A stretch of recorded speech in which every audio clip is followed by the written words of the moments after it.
Welcome to our channel. இன்றைக்கி மூளை gravy எப்படி செய்யுதுன்னு பார்ப்போம் வாங்க. மூளையை நல்லா அலசிட்டு குக்கரில் போட்டு கொஞ்சமாக மஞ்சத்தூள் சேர்த்துட்டு ஒரு 1/4 டம்ளர் அளவுக்கு தண்ணி சேர்த்து ஒரு விசில் வச்சு எடுத்தாச்சு. அடுத்து இஞ்சி, பூண்டு, தக்காளி, சின்ன வெங்காயம் போட்டு பேஸ்ட் மாதிரி அரைச்சி எடுத்துருக்கேன். அதுக்கடுத்து ஒரு கடாயில் நல்லெண்ணெய் சேர்த்துட்டு பட்டை, கிராம்பு, ஏலக்காய் எல்லாம் சேர்த்து சின்ன வெங்காயம் போட்டு வதக்கி எடுத்துருக்கேன். அதுக்கடுத்து அரைச்சி வச்சுருக்க பேஸ்ட்டையும் அதோட சேர்த்தாச்சு.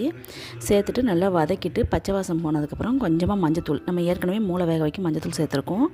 தேவையான அளவு மஞ்சத்தூள், மிளகாய்த்தூள், கொஞ்சமாக கரம் மசாலா சேர்த்துக்கலாம். அப்படி இல்லைனா சிக்கன் பொடி இருந்ததுன்னா அதையும் சேர்த்துக்கலாம்.